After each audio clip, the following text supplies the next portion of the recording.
Sean bienvenidos a un capítulo más de su podcast One More Fight. El día de hoy tenemos un tema bastante interesante. Antes de pasar a presentar al invitado, pues recuerden que en este podcast ya hemos tenido un poquito de todo, ¿no? Hemos tenido peleadores de Muay Thai, hemos tenido profesores de Jiu-Jitsu, de MMA, hemos tenido Kutmans, hemos tenido gran parte de lo que se desarrolla alrededor de un evento de MMA, de box, pero en esta ocasión tenemos una parte más importante, más allá del mismo peleador, ¿no? ¿Y por qué lo digo así? Porque es la parte que cuida al peleador más allá del entrenador. Y el tema de hoy se basa en la medicina del deporte de combate y lo que pasa detrás del ring y de la jaula. Y para este tema, el día de hoy tenemos a un gran invitado, que es el doctor José Roberto Salazar. Doctor, ¿cómo se encuentra el día de hoy? Arnold, un gusto tenerte. ¿Cómo se encuentra el día de hoy, mi doc? Todo bien, bendecido, gracias a Dios. Pues para mí es un honor tenerlo aquí, doc, porque pues ya esta vasta experiencia que tiene en el tema, pues nos va a abrir a un poquito más allá de lo que conocemos en el deporte, que no es solamente ver a dos personas que se suben y se dan con todo, ¿no? Entonces, pues también para los seguidores de One More Fight, que sepan un poquito más allá de lo que es la organización del evento y posteriormente qué es lo que hace el médico para que el peleador pueda subir al octágono o al ring. Pero pues antes de empezar de lleno con el tema, doc, quisiera que nos contara así brevemente un poquito de su experiencia, quién es el doctor José Roberto Salazar, dónde nació, cómo nació este amor por la medicina, cómo nació este amor por la medicina prehospitalaria. Cuéntenos un poquito de usted, doc. Híjole, ¿por dónde empezar, Arnold? José Roberto Salazar Gallegos es un fiel creyente, un buen hijo, un buen padre, un buen esposo. Es el concepto que tengo de primer paso. El cómo inicia el amor por la atención al prójimo. Ese es, yo creo, el inicio. Antes de decir que es un área en el área prehospitalaria o en el área intrahospitalaria como tal. Básicamente apasionado del rescate. Antes de ser un técnico en urgencias médicas, pues fui esa parte voluntaria que muchas de las personas que están en el ámbito prehospitalario lo suelen pasar. Así que nace el amor de querer hacer siempre un poco más de lo que ya estás haciendo y que no te quedas estancado en un solo, digámoslo, no nivel, pero sí en entrenamientos.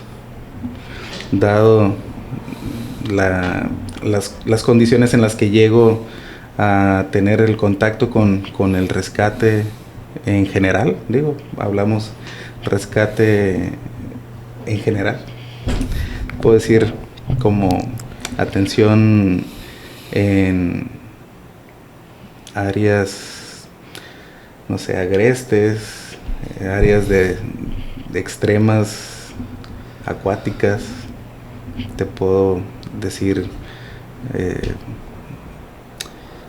pues atención prehospitalaria en accidentes vehiculares, todo lo que tiene que ver con rescate urbano.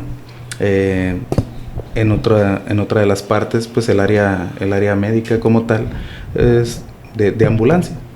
Entonces mis inicios van del primer contacto en estar con el ámbito de la protección civil, tener siempre un algo más que ofrecer de ayuda al necesitado en diferentes aspectos, pero en el área de la salud siempre preocupado por querer hacer algo más por esa persona que tiene la necesidad y que pues está en peligro de perder la vida principalmente. ¿Y cómo nace el primer contacto, doc, con la medicina prehospitalaria? ¿Alguien lo llevó? ¿Alguien lo indujo? ¿O simplemente el querer ayudar al prójimo fue lo que lo incentivó a la medicina? Primer contacto que tuve desde Estando como voluntario en una unidad de ambulancia que daba atención en el área de Chapultepec y hacia el sur de la ciudad, te hablo por allá del año 1997-98, un jovencito apenas de 12 años, queriendo pues incursionar, averiguar, decíamos en aquel momento, estar de metiches, pero con la intención firme de ayudar. Recuerdo con mucho cariño la unidad blanca de atención médica prehospitalaria, una unidad de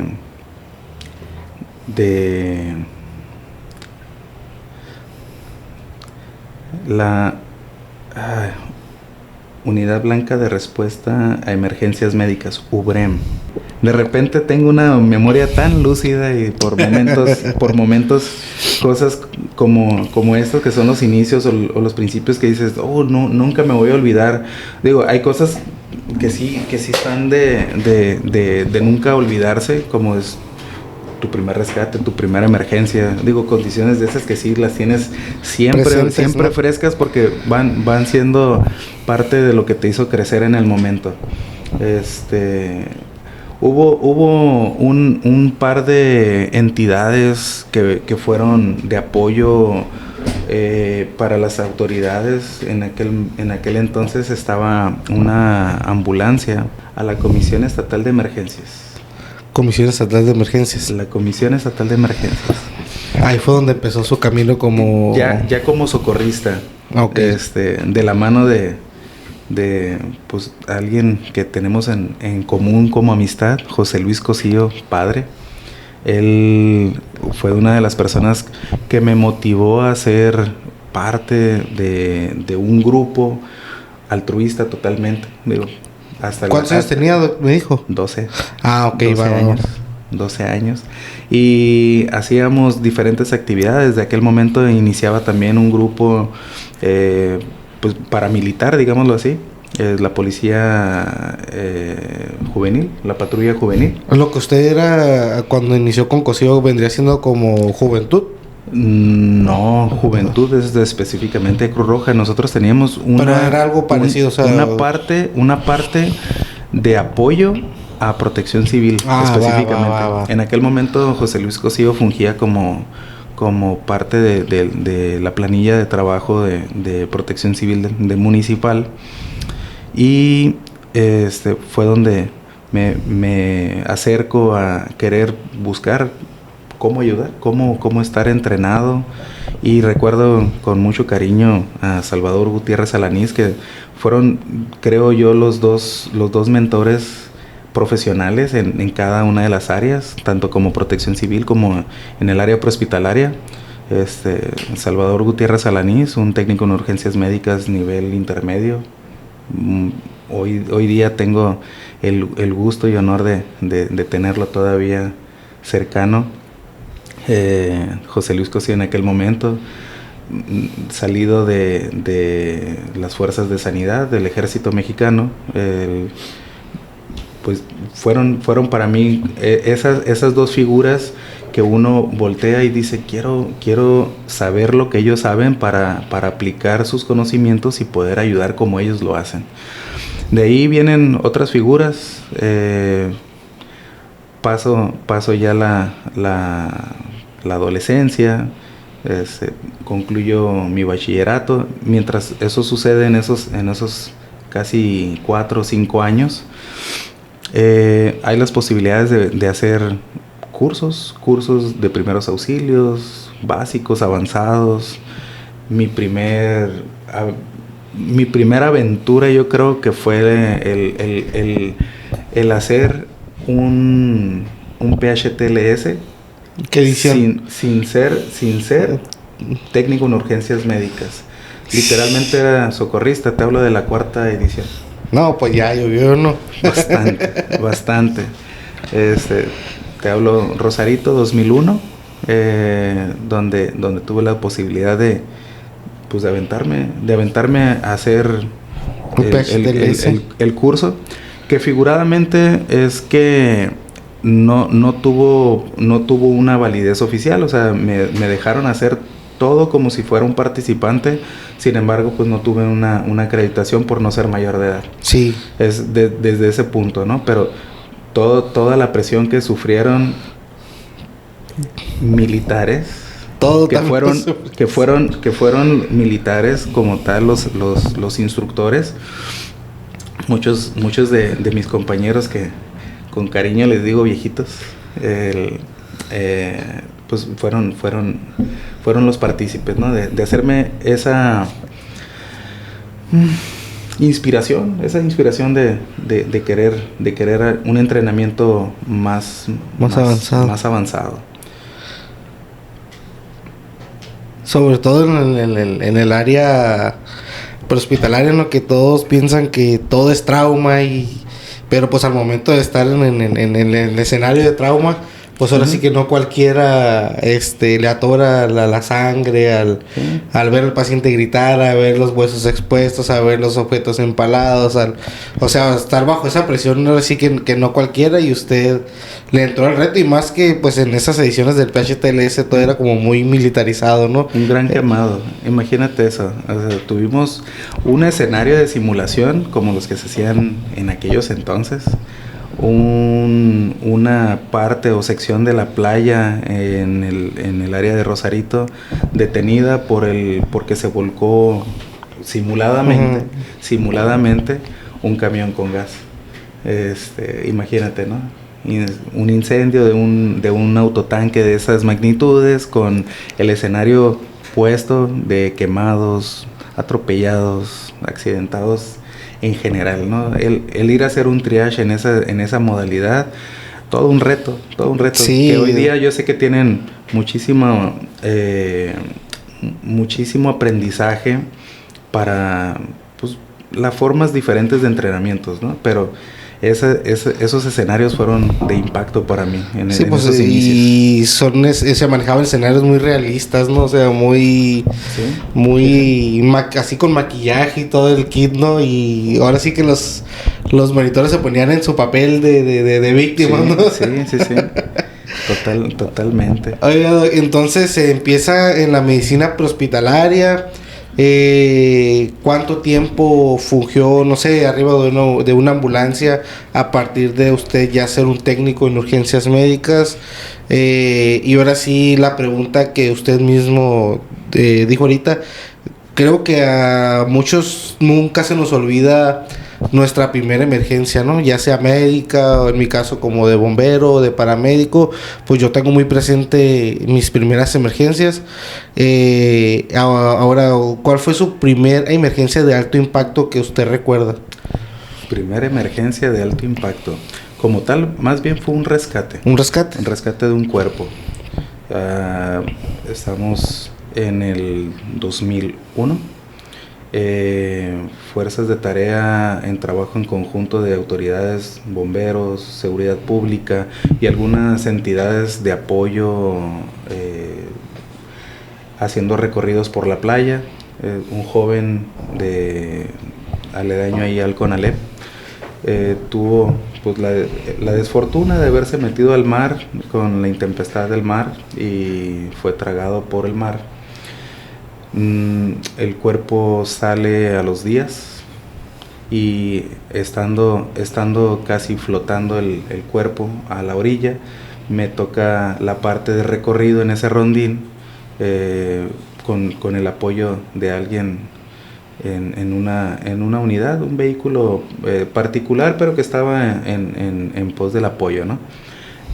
Vamos cerca de Pacífica, lo que hoy conocemos como Pacífica, y veo flotando el cuerpo. Entonces doy parte por radio que estaba visualizando un cuerpo flotando, y me dan la autorización de entrar al mar. De entrar al mar. Digo, traíamos la canastilla, teníamos los flotadores, entonces tenía el permiso de entrar. Yo ya iba preparado con un traje de neopreno, iba bien. En ese entonces estaban haciendo los recorridos para ver si visualizaba. Para localizar el cuerpo, si salía.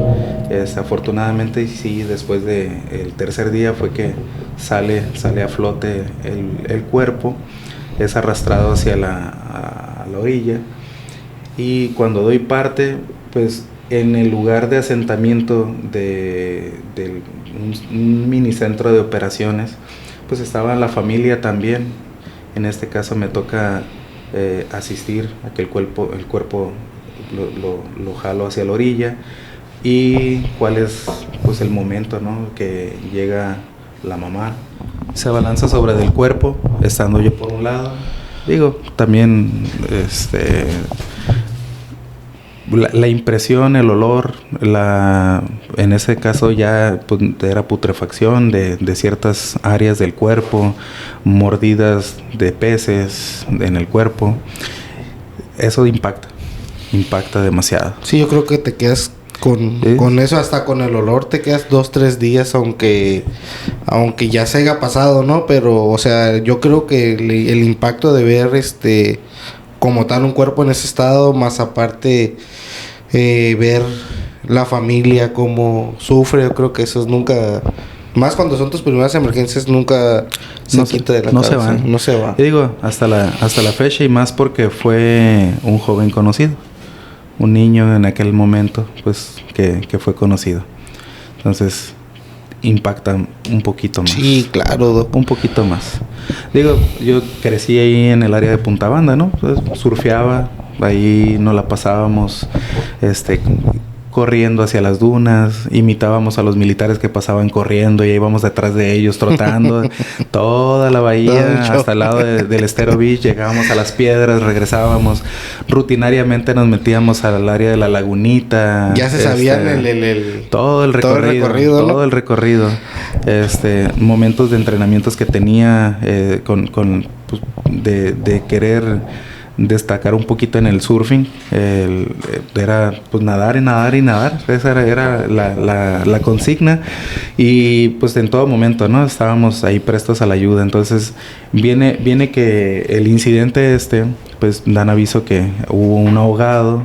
De hecho eran 2 jóvenes, uno alcanzó a salir por una corriente de retorno que tuvo la posibilidad de sacar al jovencito, y el otro pues no tuvo la misma fortuna.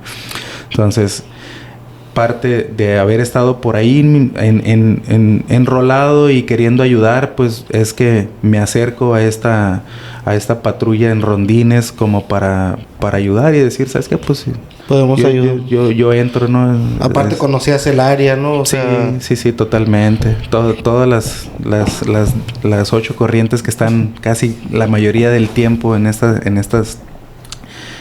áreas, pues ya las conocía. Entonces, para mí era práctico meterme o con la canastilla para poder recuperar el cuerpo, o la tabla de surf, que era lo que traíamos en ese momento ahí en el vehículo.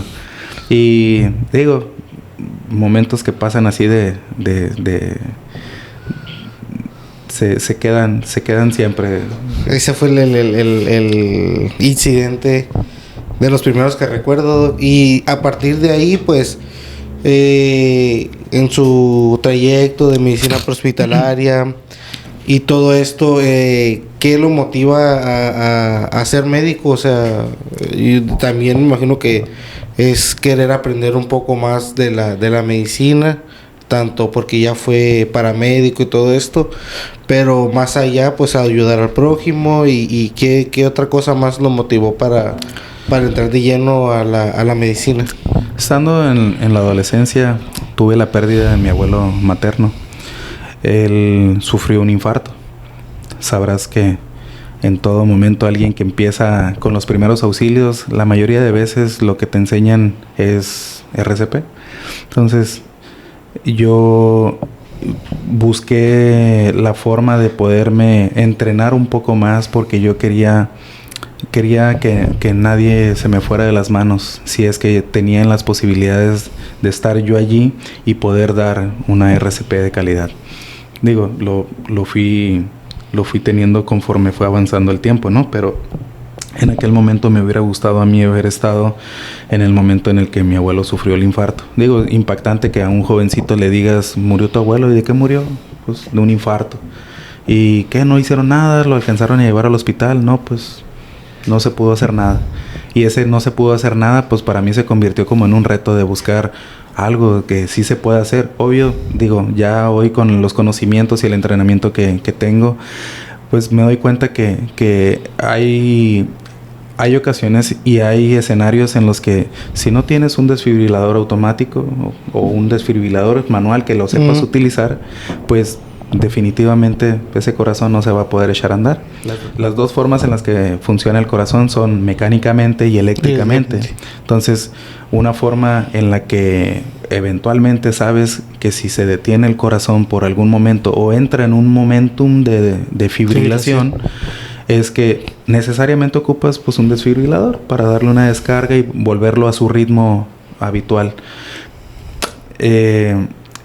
Pues eso era lo que entendí ya con la madurez un poco más adelante, en que pues si con mi abuelo no pudieron tener un desfibrilador a la mano, menos un automático externo, pues desgraciadamente se fue. Y digo, es de esas noticias que impactan y te dejan con una cosquillita de querer hacer algo, porque de repente dicen, es que no se pudo hacer nada. Y uno se queda de niño pensando, ¿cómo que no? O sea, sí hay posibilidades de hacer algo. O sea, sí, ver algo, ¿no? Sí, si hubieran llegado al hospital, si hubiera llegado una ambulancia y todo ese mecanismo de procesos y protocolos de asistencia prehospitalaria, que hoy pues ya lo conocemos y lo entiendo de ese modo. En aquel momento pues no lo entendía, ¿no? Entonces no figuraba una línea de emergencias, no figuraba más que aprenderte un número de teléfono que era como antes, análogo y estar digitalizando. Sí. No tanto de rueda, pero sí de aprenderte un número. Hoy día tú le preguntas a un jovencito, oye, ¿te sabes tu número de teléfono? Y dices, no, nunca me marco.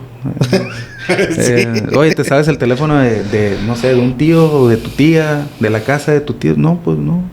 Antes yo creo que tenías una memoria tan nítida que decías, sí, el número tal. Es más, no sé, 172 45 14. Digo, por ahí van a reconocer el número, ¿no? Y van a decir, ya sé que a qué operador le toca. Ya sé. Entonces, va de ese modo en el que va encaminado, ¿no? Encauzado. Yo creo que también por ahí compartimos algo similar. Pues mi padre murió cuando yo tenía 10 años por la misma razón, ¿no?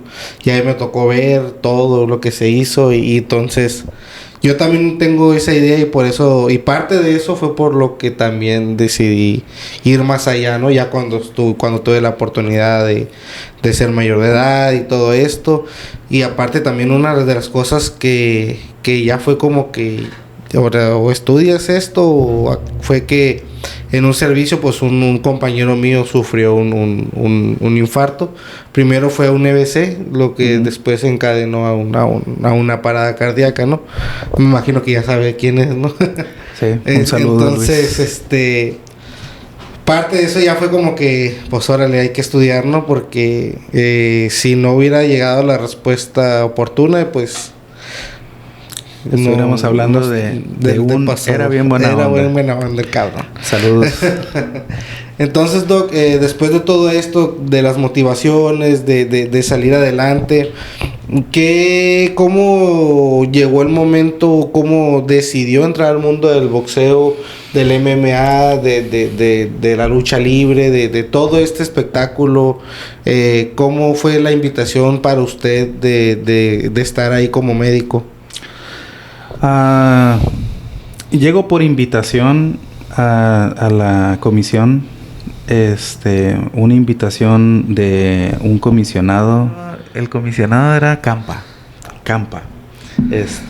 Llego por invitación a la comisión de box, lucha libre y artes marciales de Ensenada por el tiempo de la gestión de Juan Carlos Pelayo. Pues me invitaron a un evento de box en donde, pues por la trayectoria que hemos estado platicando, ¿sí? Por ahí llegó a oídos y pues hizo la invitación. Dije, pues va. Digo, anteriormente pues había estado cubriendo eventos, ¿no? Tú sabes, estando en el activo como paramédico, eventualmente te mandan comisionado, ¿no? Para un evento. Sí, sí. Estando ahí, no sé, carreras atléticas, triatlones, biatlones, pentatlones, algunas carreras de bicicleta, downhill, etcétera, ¿no? Donde sabes que va a haber acción. Sabes que va a haber acción. Muchas de las ocasiones nos toca ver, no sé, algunas abrasiones, algunas laceraciones menores, cosas así, pero al final del día, pues es una emoción estar ahí, ¿no? Poder dar una atención. Perdón, me estoy riendo porque, pues, mucha gente no sabe, ¿no? Que para nosotros, es que a veces nos estamos viendo la cabeza, pues, para ir donde nosotros vamos a un evento y, pues no hubo nada y la chingada, ¿no? Pero, pues, para nosotros lo bueno es cuando pues, sale algo, ¿no? En realidad, pues, o sea, no es que le decíamos el mal a la gente, pero pues es lo que nos gusta al final del día. Por eso me estaba riendo. Fue un tush. Sí. No, sí. Digo, es emocionante, ¿no? Cuando el momento que te marcan clave y dicen, ¿hay lesionados? Sí. Sales, vas. Y digo, de las atenciones y en general, pues siempre es esa chispita de adrenalina o ese pues sí, es una chispa que prende, enciende todo en tu cuerpo y mente para estar en activo. Y si llegó la invitación, me dice. Y al pues estar en el evento, hubo un par de atenciones. ¿Cuál fue? ¿De qué fue su primer evento? ¿De como box? Médico. Fue de boxeo. Ok. El primer evento de boxeo, estando en Maniadero, televisado. Estuvo bien. Hubo poca acción, pero digo, al final fue como ese ingreso, ¿no? Fue la patadita, ¿no? Esa bautizada al ingreso a la cuestión de los deportes de contacto, digo, en general, ¿no? Oiga, lo que le iba a preguntar, ¿usted llegó a practicar algún arte marcial o algo, o se llegó a la invitación y bueno, voy a aceptar para ver qué se va aquí, o ya le llamaba la atención al arte marcial? Sí, pues llego a la comisión con esa inquietud, ¿no? De estar en esa parte. Pues sabes que es medicina prehospitalaria, pero también de contacto. O sea, ahí va a haber acción porque va a haber acción. Digo, suele pasar que en otros eventos que estás cubriendo, pues estás esperando ahí a que pase el momento. Pero aquí no, aquí sabes que es en un round puede suceder todo, ¿no? O puede suceder un traumatismo, o puede suceder una luxación, puede sucederte incluso pues hasta por enfermedad súbita, algo, un desvanecimiento, y que eso marca el que te sientas con toda la energía de querer accionar, atender. Ajá. Entonces, pues sí, digo, llego aquí, cumplo esa tarea de estar como médico del ring, y pues trascendiendo después fue que busqué algo de certificaciones. En Estados Unidos hay una acreditación que se llama Ring Physicians Association. Es una asociación de médicos de ring, de la cual pues soy participante. Ahí se empezó a papar más del tema de... Y ya engloba todo, ¿no? Te puedo platicar que es un PH-TLS, un Pre-Hospital Trauma Life Support, en una modalidad específicamente de traumatismo craneoencefálico, de desequilibrios hidroelectrolíticos, y de ahí pues conlleva a esa atención de urgencias, pues. Inclusive pues podría variar también un soporte vital avanzado, ¿no? O sea... Sí. Y básico avanzado, ¿no? Porque sin básico jamás vas a tener un avanzado. Exacto. Entonces se empieza a empapar en esta parte, no médica, porque usted ya tenía la experiencia como prehospital y como médico, sino que enfocado en medicina deportiva, ¿no? Digámoslo así. Sí. Y ahí, ¿qué es lo que hacen ahí? Les enseñan como... Básicamente son las clases, te digo, como si fuera trauma. Como enfocado enfocado al deporte. Obviamente hay una enseñanza en pro de los deportes de contacto, no nada más de combate. O sea, estamos hablando de rugby, estamos hablando de fútbol americano. O sea, hay diferentes áreas en donde pues el deporte te puede llevar a tener un escenario como ese, ¿no? Una concusión. Sí, porque, o sea, hablando de deportes, no todos los deportes van a tener las mismas lesiones específicas, ¿no? Por ejemplo, en este caso, en el boxeo, que sería un traumatismo craneoencefálico, podríamos decir, ¿no? Sí, pero también pudiéramos tener luxaciones. Ajá, luxación. O sea, hay sí esta parte de los knockout, que es un traumatismo craneoencefálico leve o moderado, depende de ¿Qué tan fuerte pega el vato? no nada más es como golpee, sino como cae de su propia altura y golpea y hace un fenómeno. Y aquí también viene la parte de la preparación física del otro. O sea, si el otro no está bien preparado, aunque el otro, aunque siempre pegue igual, pues no va a tener el mismo impacto en el contrincante, ¿no? O sea... Sí. Pues digo, hay un sinfín de fórmulas y situaciones que se deben de dar para poder puntualizar eso, ¿no? Un knockout efectivo. Porque podemos tener una persona con pues que se quede desconcertado después de un golpe. Y en ese momento no necesariamente está desconectado, como diríamos, se le fue la luz, ¿no? O sea, se apagó. No, está en un knockout, pero no como tal un knockout efectivo. Está consciente, desorientado. Desorientado, ¿no? Sí, consciente.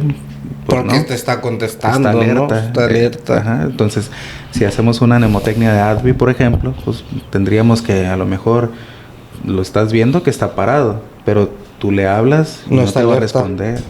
Entonces ahí hay un mecanismo en el que tienes que estar presto para poder atender inmediato. Pero tú sabes cuándo la debilidad de las piernas va a hacer que esa persona se desvanezca. Esas son una de las cosas que alguien en esta parte de la medicina, en el ring, tiene que aprender a identificar cuándo hay debilidades, cuándo hay conmociones, cómo es que esos momentos se hacen de desconexión, y que también el cuerpo puede dar ciertas cosas hasta la apariencia en la piel. Digo, una de las primeras cosas que explicamos en las clases de primeros auxilios es que la piel nos da demasiada información del interior, del metabolismo. Estamos hablando que si hay un problema en el hígado, por ejemplo, veríamos la piel de un color. Si una persona está sufriendo una baja de presión, la piel torna de cierto color o se decolora más bien. O baja saturación. No para buscarle específicamente signos vitales, sino a la vista. A la vista. Estamos hablando del color de la piel. El color en la piel nos puede dar información. Una persona con una hipotensión se va a tornar blanca la piel, pálido. Alguien con un problema hepático, pues amarillo. va a tornarlo amarillo. Alguien que tenga un problema ya de cansancio extremo, pues lo puede tornar la piel rojiza.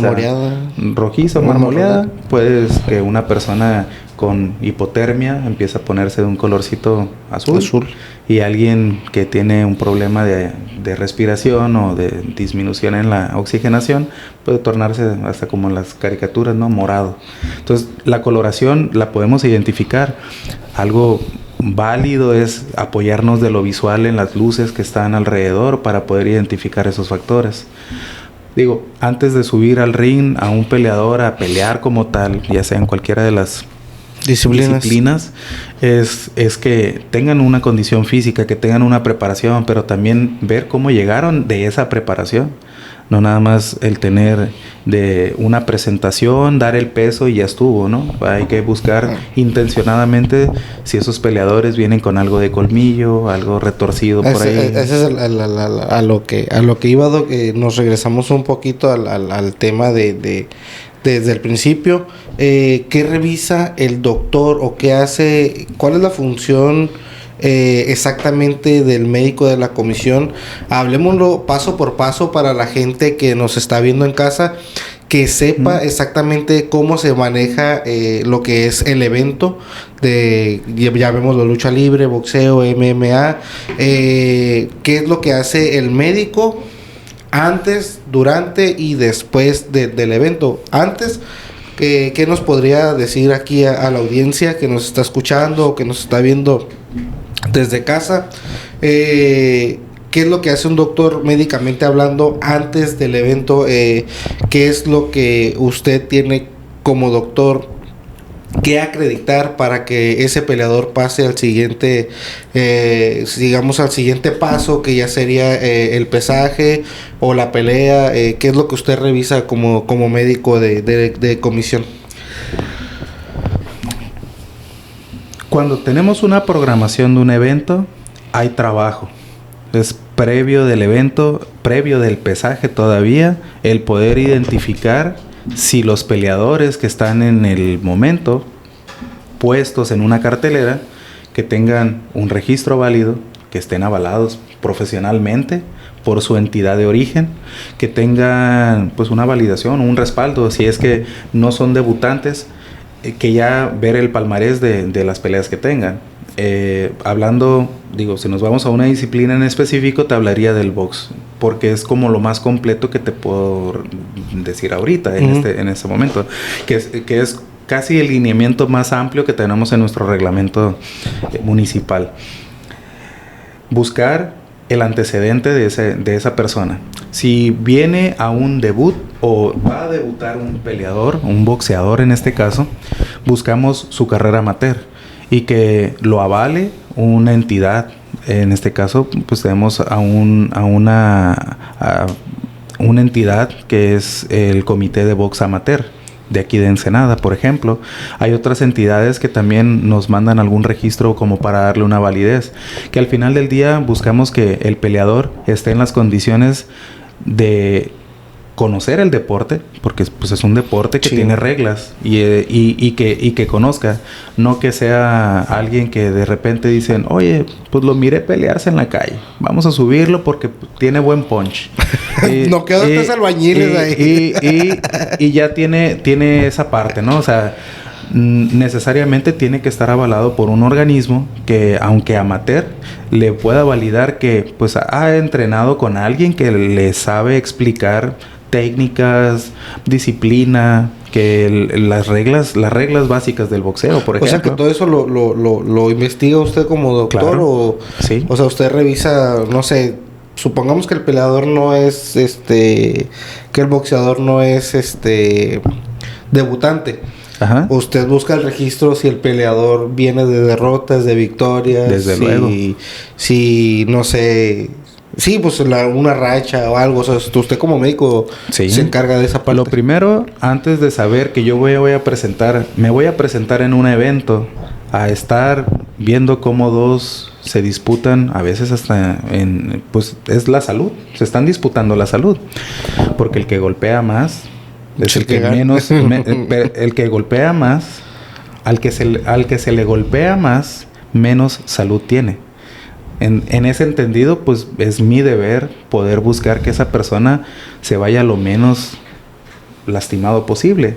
Claro. Y si las condiciones le marcan, pues que lleva una derrota, saber que va a tener un respaldo. Y el respaldo, pues es una atención médica oportuna. En el previo, sí necesariamente necesito conocer a los peleadores, saber de dónde vienen, saber en dónde entrenaron. No te voy a decir que me sé al derecho y al revés a todos los peleadores que han venido de carteleras aquí en Ensenada, pero sí hay una comunicación estrecha entre cada una de las comisiones que están asociadas a la Federación de Comisiones de Boxeo en México.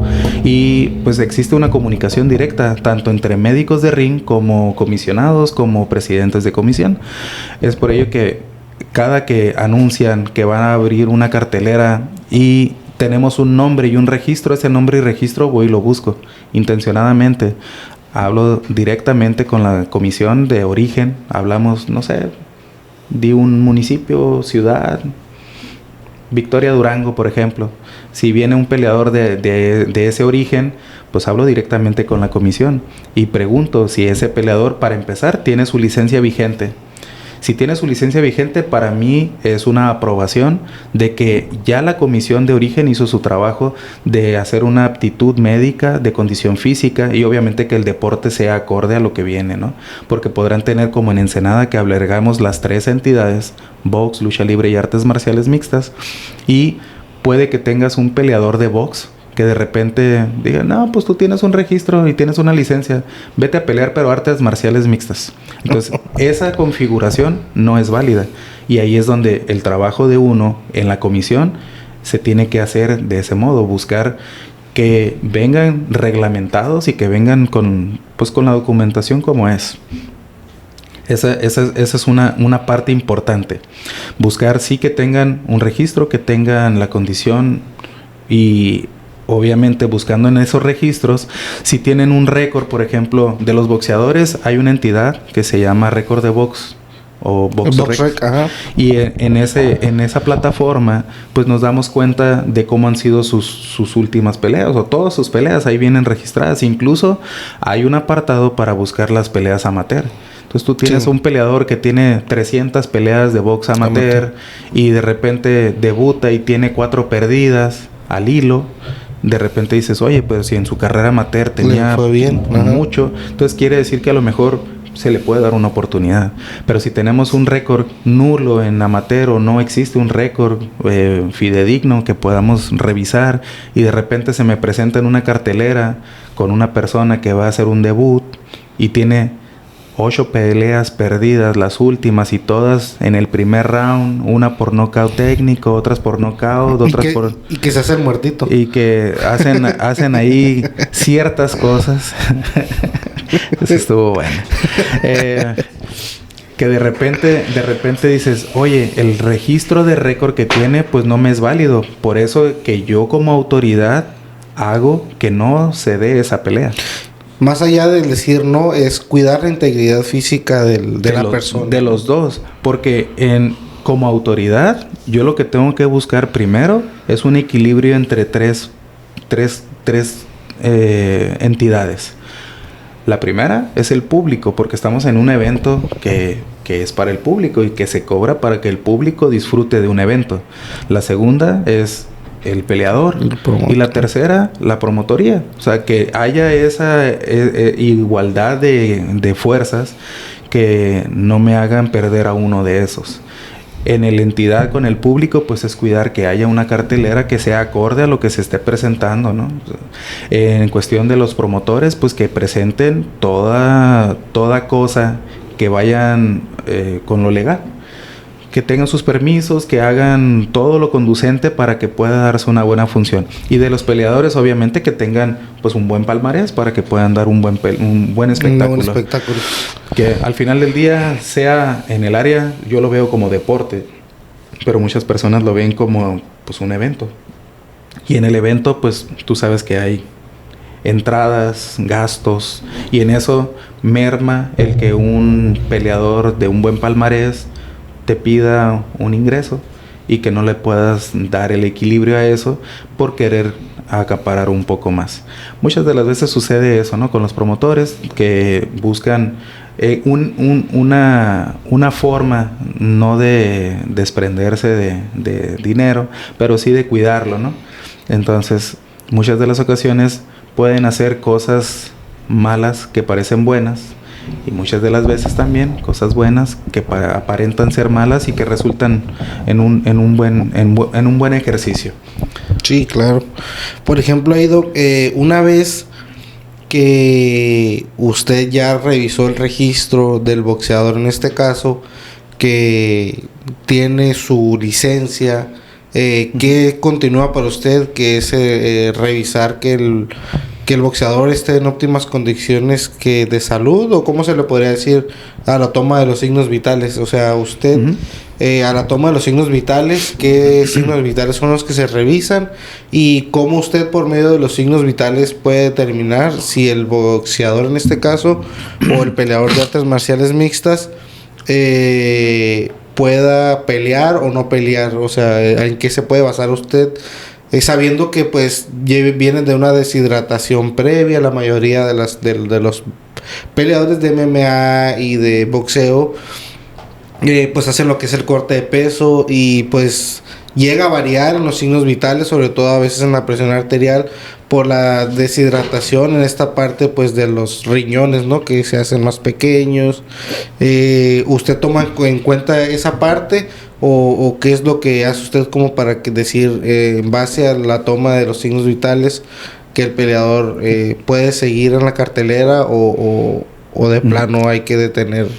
Una vez que tengan su licencia, se da por entendido que la comisión de origen, a través de su médico de la comisión, ya hizo lo conducente. O sea, ya le mandó a hacer estudios de laboratorio en sangre, ya le mandó a hacer un electrocardiograma, ya le mandó a hacer un estudio de la vista, o al menos hizo una buena historia clínica como para poder darle la autorización de que pueda tener una licencia para poder pelear. Cuando los peleadores me llegan con esa información a través del promotor, pues se le da una autorización para que puedan llegar hasta el pesaje, entonces que puedan concretar su contrato y en esa formación contractual que pueda estipularse cláusulas. Ejemplo, tú me llegas en un pesaje a tal hora, tal fecha y eso te va a validar como para que puedas pelear. Y obviamente ya el cómo se ajustan, cómo llegan a los acuerdos de los pagos entre ellos, la comisión hace una retención del pago del peleador. Eso está por reglamento. Nosotros comisión retenemos el pago del peleador para evitar que haya un fraude. Por parte del peleador. Porque muchas de las ocasiones pueden venir de una pelea anterior, haber ganado y dicen, bueno, pues me voy por unos centavos, llego, me presento, estoy en el peso, llego, me dan aprobación, paso, llego al evento, primer round, el de estudio. Un round de estudio. Sin embargo, pasa que al segundo round pues se dejan caer y se dejan caer y se dejan caer. O el primero. Y se dejan caer y se dejan caer. Y puede suceder que en ese momento pues ya no hay espectáculo. Sí, deja de ser atractivo para el público, es la parte que dice usted también. Exactamente, entonces tenemos que cuidar esa pridencia, ¿no? Esa forma de que exista un buen espectáculo. Y luego el promotor se enoja. Paras la pelea a través del referee y pues ya el público está insatisfecho. Entonces suelen pasar esas cosas. Cuando el peleador llega al pesaje, nosotros como médico tienes que validar que realmente venga en condiciones de salud. ¿Por qué? Porque muchos de ellos viajan más de 12 horas sentados en un camión. Deja tú el avión, en camión. Muchas de las veces vienen en camión. Te digo, 12, 18 horas de camino para llegar aquí más o menos desvelados, incómodos del viaje y demás. Entonces pueden llegar con ciertas condiciones que pues no son favorables, la verdad. Hay ocasiones en las que ves a los jóvenes pues con todo el entusiasmo de querer pelear, pero vienen deshidratados y están ya queriendo pasar el momento del pesaje para poder comer algo y sabes que vienen en una condición pues vulnerable. ¿Qué es lo que reviso al momento de que llegan? O sea, ya previamente les otorgaron una licencia y quiere decir que están sanos, aptos para poder pelear. Pero para llegar al compromiso y que se dé el evento de box, pues tienen que pasar por un pesaje, que esto pues ya es conocido de dominio público, ¿no? El que llegan a una báscula, se pactan los pesos o acuerdan ciertas configuraciones del peso y se da la pelea. Pero cuando llegan antes del pesaje, pues la primera revisión pues son signos vitales. Hablamos de la presión arterial, que esté dentro de los parámetros o márgenes normales, aceptables, porque muchas de las veces vienen o de tener una deshidratación y pueden andar taquicárdicos, hipertensos. Quiere decir también que buscamos que los latidos del corazón estén bien y no nada más de poner un pulsioxímetro y estar viendo que está ahí, ¿no? Es escuchar el latido cardíaco. Pero frecuencia, si no existe, ritmo y... Sí, básicamente es una revisión médica y que conlleva eso, ¿no?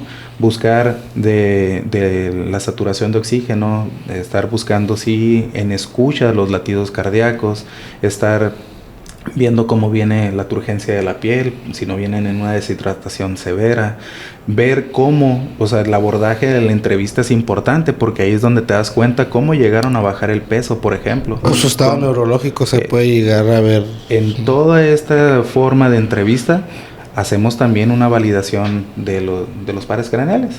A ver tu vista, cómo está aquí, mira hacia acá, y estás observante de la persona, cómo se comporta, ver cuáles son sus reflejos. Obviamente hay ciertos reflejos que buscamos intencionadamente para saber si existe una coordinación neurológica, y parte de ello pues es la revisión, ¿no? Una entrevista enfocada al cómo llegaron hasta ahí. Ya cuando tú los ves caminar con una congruencia, una buena coordinación, conectan el cerebro con la lengua, con lo que te están platicando, te están desarrollando, pues evalúas todo eso.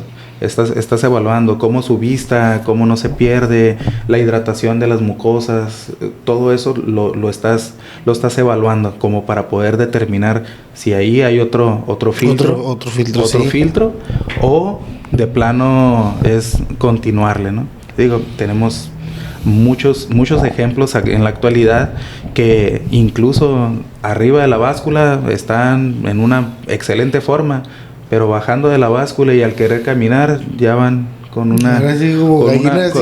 una forma diferente o aberrante en la deambulación, y te das cuenta que está mal, que si existe un desvanecimiento o hay ciertos movimientos, fasciculaciones le llamamos, que pueden darte una información de que algo está sucediendo. Como el peleador de UFC del que hablamos otra vez, ¿no? El que se va bajando a la báscula, que entonces, fue aterrizado de cara por allá, ¿no? 2 pasos y medio, pierde el equilibrio y de repente se desvanece. ¿Y cuál fue el problema? Pues un desequilibrio hidroelectrolítico. Estaba en una deshidratación severa, que ahora ocasionó un problema neurológico. Sí, ahora en esta parte, doctor, ya entrados a esta parte del corte de peso, desde su experiencia médica, ¿qué tan peligroso es un corte extremo de peso? Lo platico porque esto se da más en MMA que en el boxeo, que los peleadores llegan a cortar 10, 20 libras en 3 días. O sea, hay diferentes formas de cortar peso, pero no sé, los boxeadores de MMA son muy dados a cortar mucho peso en poco tiempo. Caso diferente a los boxeadores, bueno, lo han hecho también, pero yo veo que en el boxeo van como más graduales. Van más graduales en esta parte de corte de peso. La misma afectación tanto en un corte en un corto tiempo como a un mediano plazo nos habla de la función renal. O sea, los riñones son los primeros afectos en esta cuestión. ¿Por qué? Porque pueden utilizar medicamentos que son específicamente para poder hacer la filtración del agua en los riñones, para poder bajar una cantidad de peso. Pero esto hace que los riñones tengan una función más acelerada. Por lo tanto, al no tener la cantidad suficiente para poder mantenerse bien hidratado el mismo órgano, y estás eliminando el agua con la que estás tratando de compensar ahí, pues está una afectación pues a la vuelta de la esquina, que puede ser para unos más jóvenes con menos afectación, pero en un mediano o largo plazo de la edad. No hablamos de la carrera de peleador, de la vida. O sea, en un mediano plazo en la vida se ven afectadas estas condiciones que son pues una balanza. En este momento me va a dar una oportunidad de hacer algo, pues toman la mala decisión de meterse algún medicamento diurético como para poder eliminar agua, que no es la base. O sea, deshidratarte por el agua, pues no. Y eso, todo para llevar de cierto modo una ventaja sobre tu contrincante, que ahorita pues como los dos hacen corte de peso, pues ahora sí que dicen, no, pues que rebote más, llévalas de ganar, por un decir, pero no. Sabemos que no es el caso, ¿no? Pero por ejemplo, o sea, un corte de peso bien estructurado alimenticiamente hablando, ajá, y llevando un balance en lo que tomas y lo que sudas o lo que desechas por la orina. Un corte, digamos, bien estructurado desde que sabes que ya tienes tu pelea pactada, que tienes 2 meses para dar el peso, 3 meses para dar el peso. Llegamos a un punto en el que ya cortas 5 libras, por un decir, a lo mucho 10 en 2 días, que puede ser insano también. Sí, porque tu condición en físico como tal, tu anatomía y tu maduración en el cuerpo te va a dar una categoría. Y si tú quieres bajar esa categoría, pues le vas a pegar al cuerpo. Si tú quieres aumentar esa categoría, pues tienes que dar un poco más de ingesta. Tú cuando te das de alta en una categoría, pues debes de mantener más o menos el margen, que por eso se llama carrera de peleador. En este caso te hablo de que un peleador llega en un peso paja y de repente vamos viendo la evolución, pero llega en paja siendo jovencito, 12, 14 años, y evoluciona para sus 19 andar en un peso ligero. O sea, esa es una evolución natural de ir aumentando. Sí, pues vas creciendo. Eso sería la carrera. Manejar la carrera sería eso. Pero de repente tenemos peleadores que están en un peso ligero y se quieren bajar 2 categorías, y porque les dan un buen incentivo y dicen, sí, es un reto, lo puedo hacer y lo puedo lograr. Pero la realidad es que le estás pegando a tu cuerpo. Esa es la mala decisión. ¿Qué tan insano es? Pues tu alimentación con tu dedicación y disciplina no te darían para hacer esos recursos. Para dar el peso de esa categoría. No, deberías de tú estar siempre en tu categoría y estar apto y óptimo. Y por ejemplo, esto se basaría a tu índice de masa corporal, supongamos, debido a tu estatura y... pues no sé, debido a tu estatura, o sea, yo mido por decir unos 70 y mi peso óptimo normal, saludable sería tal peso, digamos, ¿no? Okay. 70 kilos, digamos, ¿no? Unos 70, 65, 70 kilos, ¿no? Correcto. Ese sería mi peso óptimo ideal, ¿no? Pero como deportista, si bajamos de más, ya, o sea... ya no sería como para competir o para... es que no sé cómo estructurar la pregunta, pero... o sea, si mi peso óptimo de 1.70 de estatura son 65, 70... Vamos sacando. ¿Tu índice de masa corporal cuánto mides? Para empezar, tu edad. 29. Ok. ¿Mides? 1.70 centímetros. 170 centímetros. ¿Y tu peso actual es de 109? 110. 110, ok. Entonces, tu índice de masa corporal hoy es de 38.1. El índice de masa corporal se saca de la altura y el peso. ¿Okay? De ahí con una fórmula. En relación a esto, pues tenemos una diferencia en kilos. Las categorías se basan en los pesos. Podrás estar muy alto y tener un peso muy bajo, pero eso no te exime, o sea, de pasarte a otra categoría porque estés más alto. Okay. Ya pues sí me entendió usted. Los pesos van, más bien, las categorías van por peso. Entonces tenemos el índice de masa corporal actual tuyo es de 38, lo cual quiere decir que existe una diferencia en tu peso ideal de 38 kilos arriba. Entonces tendrías que bajar 38 kilos para estar en tu peso ideal, que obviamente no tendría que ser abrupto, sino tendría que ser gradual. En un largo plazo. ¿Por qué? Porque la pérdida de peso también involucra al metabolismo del hígado a tener afectaciones en un mediano plazo. Entonces sí necesariamente tendrías que ir a hacer gradual tu baja de peso. En este caso, como deportista, pues siempre se mantienen activos. Por lo mismo que saben que tienen que mantenerse en un margen de peso para poder hacer el corte, ¿no? Y esto para llevar una ventaja. Eso se llama peleador profesional. Eso que acabas de comentar. El tener tu peso ideal, tu condición física activa, pues puesta porque sabes que tienes un tiempo de pelea. Digo, no vas a agarrar a un jovencito de 12 años y debutarlo. No, pues no. ¿Qué sucede? Pero no lo vas a debutar y meterlo ya a las grandes ligas. Lo vas a debutar para que lleve una carrera. Pero tampoco te vas a ir a los 40 años a querer estar en un prime en donde no es posible. Tan solo por la vejez del cuerpo. Sí, ya.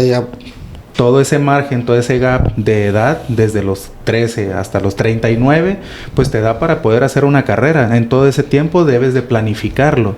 ¿Y cómo? Pues tienes que tener un equipo de trabajo que te pueda llevar la carrera. Porque tú solo puedes agarrar para acá, agarrar para acá, agarrar para acá, agarrar para acá, agarrar para acá y nunca vas a terminar. Y eso es parte de la evolución del deporte, doctor, porque Antes todos eran pues a lo cholo, ¿no? Como decimos, ¿no? Sí. Y ahora ya los equipos en cuanto a peleadores, boxeadores, peleadores de MMA en específico, ya llevan una carrera desde amateur. Esta parte que ya se vienen viendo demasiado profesionales, por eso es que la competitividad va avanzando a un nivel más alto cada vez, porque pues cuando yo era amateur ves a los peleadores amateurs de esta época, es un nivel demasiado diferente. O sea, los peleadores amateurs, ahorita estás viendo a unos peleadores profesionales ya con espinilleras y que no pueden meter codos, o sea, con ciertas limitantes, pero al final del día son ya peleadores demasiado profesionales, o sea... Sí, digo, también están, por ejemplo, quienes ya se fueron en un retiro y regresan a pelear. O sea, es la misma condición. Tú eres un profesional, tu conocimiento ya está, quizá tu cuerpo ya no te va a responder como en tu prime, como el mejor momento, tu mejor pelea.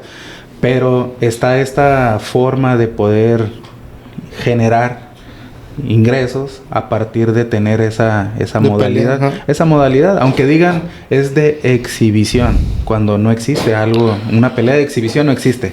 O sea, eso que quede claro. Oye, me acordé del José Guardado, ¿no? Que va y viene, y va y viene, y va y viene. Un saludo para el Joe. Joe. No, que no lo vea porque va a querer regresar. No, si ya andaba escuchando que se quería aventar otro tiro, ¿no? Ya. O sea, no dudamos de que todavía traiga con qué, pero ya va y viene. Digo, por ejemplo, quienes se mantienen todavía activos con una condición física, digo, recientemente se acaba de publicar una pelea de regreso entre Manny Pacquiao y Floyd Mayweather. Sí. Digo, pues genera morbo, genera dinero. Esa es la parte. Entonces, viéndolo en lo profesional, hablando de lo profesional, es que tú entiendas que siendo profesional no te puedes ir otra vez a lo amateur.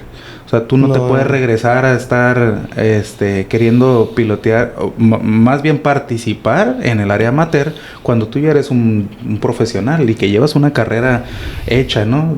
Perdedora o ganadora, pero ya tienes una carrera profesional. Ya una vez brincando al profesional, ya es como que, ay, no, siempre no, ya no te puedes, ya, mijo, ya no te puedes regresar. Exacto. Oiga, ¿Qué digo? Eso sería en un mundo ideal, ¿no? Pues hoy día pues tenemos tantas cosas que son tan flexibles que no seguimos las reglas no escritas.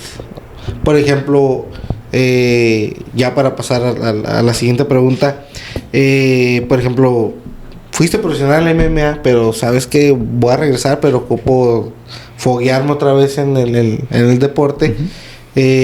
Pues órale, me voy al MMA, al kickboxing amateur. O sea, ahí... Pues, ¿no?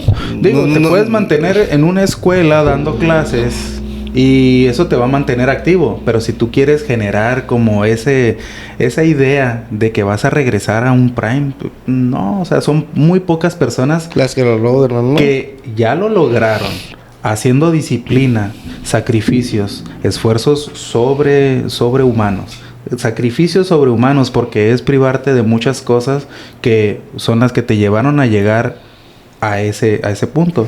Hablamos de alguien que venga, no sé, de los suburbios de algún barrio y que dicen, para mí lo que me motivó a crecer y ser campeón o que llegar a lo profesional es salir del barrio, y de repente te los encuentras en el barrio conviviendo con lo que dijeron que no querían. El travieso Arce. ¿Cómo te explico?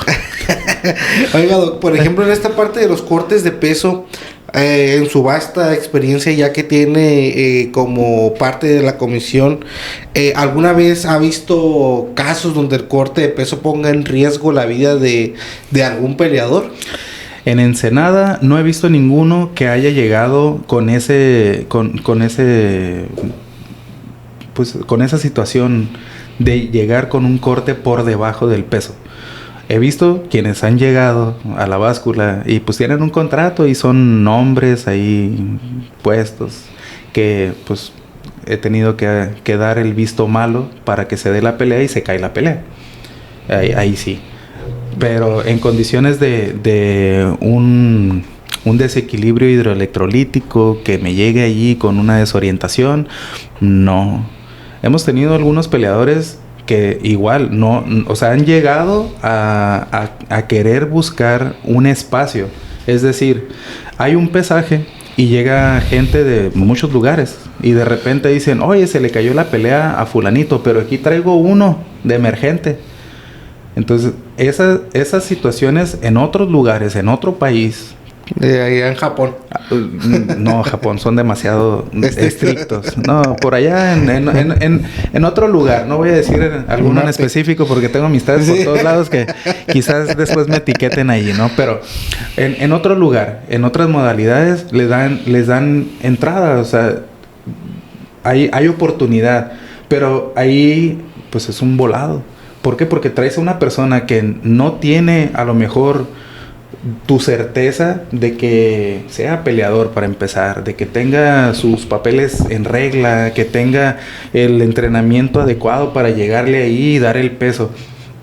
Muchas de las ocasiones este ejercicio se da en el que se cae una pelea porque saben que a lo mejor pudo existir esa posibilidad, pero no se llegan a concretar, ¿no? De, hey, súbete como emergente.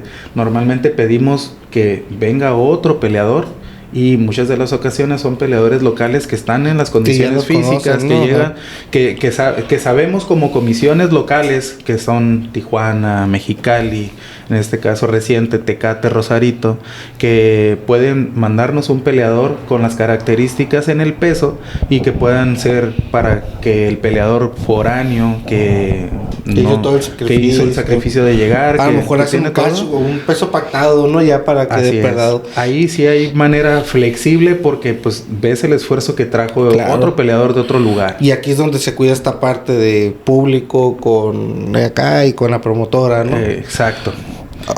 Y en la salud del peleador pues también está, ¿no? Yo si no tengo la certeza de que otro peleador que venga de otro lugar, digo, yo en Ensenada soy estricto. Trato de pedirles a todos, hasta las perlas de la Virgen, me dicen por ahí. De hecho, hoy me lo recordaron. Me dijeron, oiga, doctor, ¿por qué me pide tanto?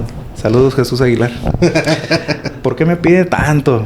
Pero, digo, siendo una figura de estas características internacionales, y en donde vas a otro lugar que tienen, pues, ese estricto control, debe de nacer desde casa, desde tu origen, el ir con todo lo debido. Y esto te hablo desde una resonancia magnética, desde un examen oftalmológico por un profesional, un oftalmólogo. Ver, por ejemplo, no sé, hasta un neurólogo que pueda hacer una evaluación de esta misma resonancia magnética de la que te platico para saber que no existe un problema neurológico o de circulación a nivel acá central en el área del cerebro. Con eso creo que damos una muy buena proyección y desde Ensenada tenemos comentarios a nivel del mundo. O sea, hemos estado en convenciones internacionales en donde nos reconocen en Ensenada como pues una entidad buena. O sea, que al menos que son transparentes, ¿no? No, que existimos. Sí, o sea, al menos. Desde ahí parte. Digo, he mandado a peleadores, boxeadores y artes marcialistas desde Ensenada a otras comisiones en donde tengo que hacer un contacto directo, hablándote de la Comisión de Atlética de Kentucky, la Comisión de Atlética de California, con la que tenemos mucha relación y estricta, pues estrecha relación. Y tenemos en Texas, por ejemplo, en Vegas, no se diga, tenemos una muy buena relación que saben, pues, que ubican Ensenada. Digo, que saben que se hacen las cosas bien, que desde aquí salen bien, o al menos llegan con toda la documentación firmado, sellado y con un aval que puede ser requerido, que hablen por teléfono. Digo, me tocó en una ocasión que de Inglaterra hablaran directamente a la comisión, pues a través de un correo electrónico para preguntar acerca de el palmarés o certificaciones del médico de ring. Y eso pues porque un peleador de aquí fue a hacer una pelea, y corrijo, es de Irlanda. Pues, desde allá se comunicaron, nada más para decir, oye, bien, llegó con toda la documentación completa. Y digo, eso pues ya es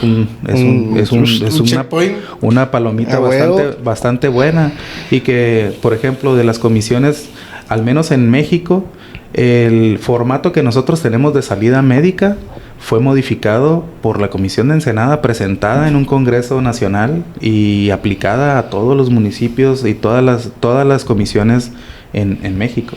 Y pues eso habla muy bien porque ponen atención a los detalles, ¿no?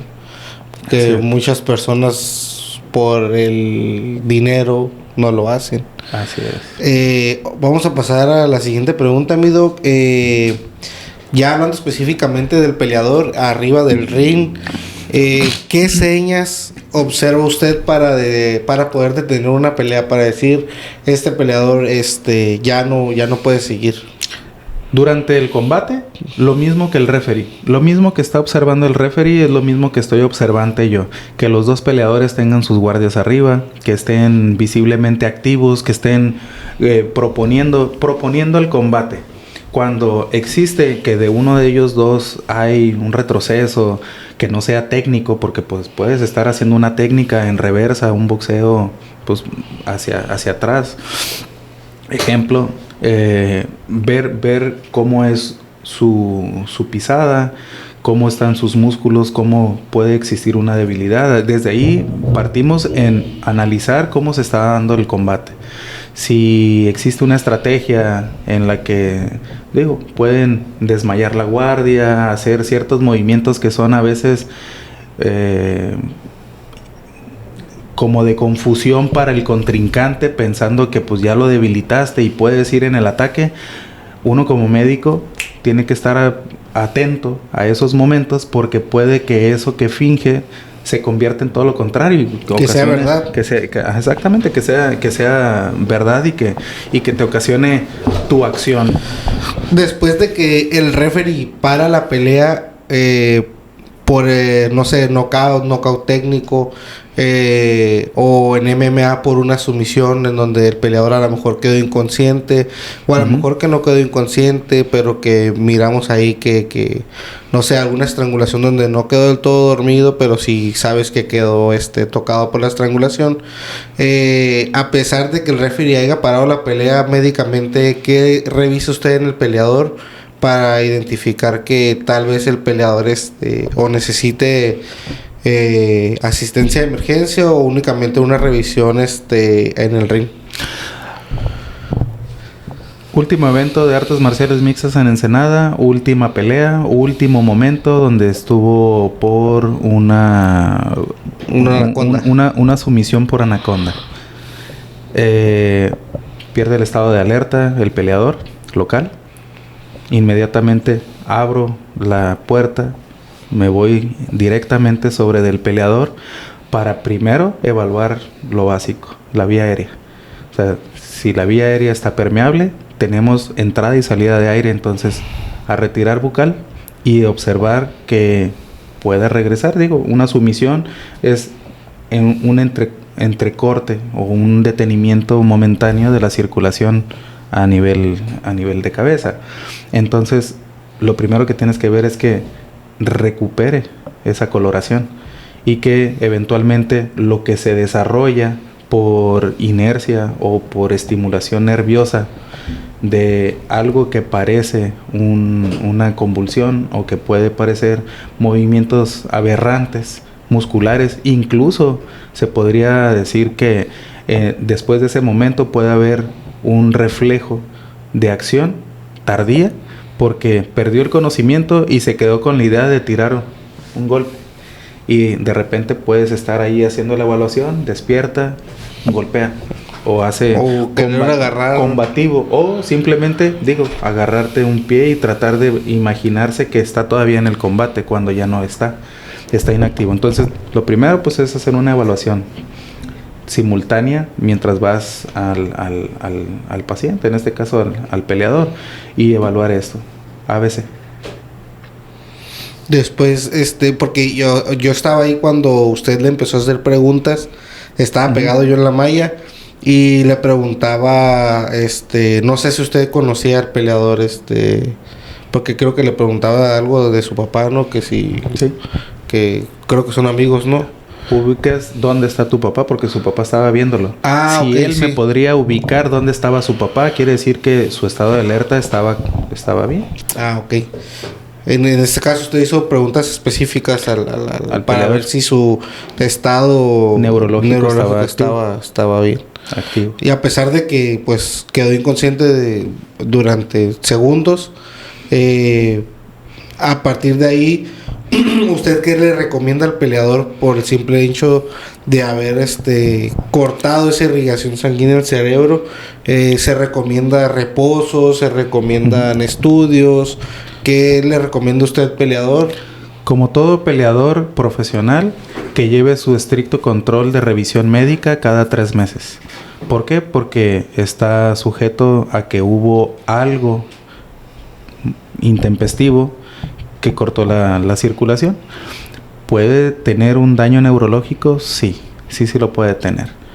Quizás no sea visible en los primeros minutos, en los primeros días, pero eventualmente pues es una pérdida de irrigación a un área tan importante que es el cerebro. Entonces puede y va a tener una repercusión más adelante. Hablando del boxeo, doctor, ¿cuál es el daño más común que llega a tener un boxeador, no sé, a corto, mediano y largo plazo? Híjole, hablamos de... Tal vez saliendo de un knockout, pongámosle.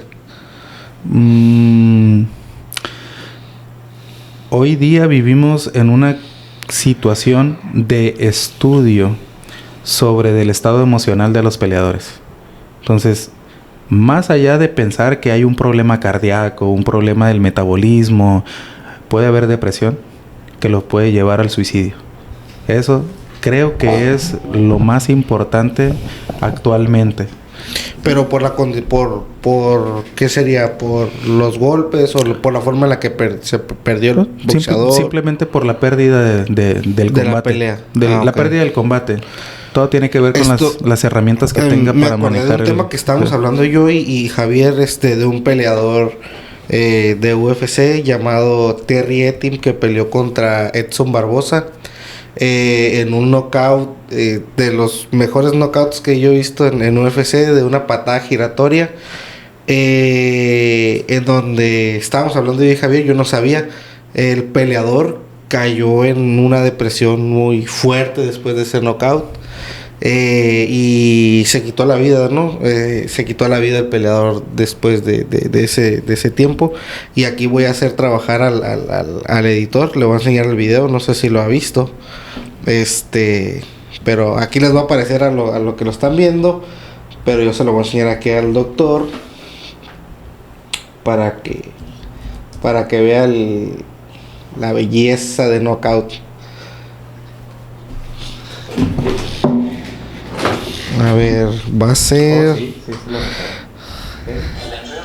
Ahorita que no tengo YouTube Premium, ahorita que se quite. Vamos a...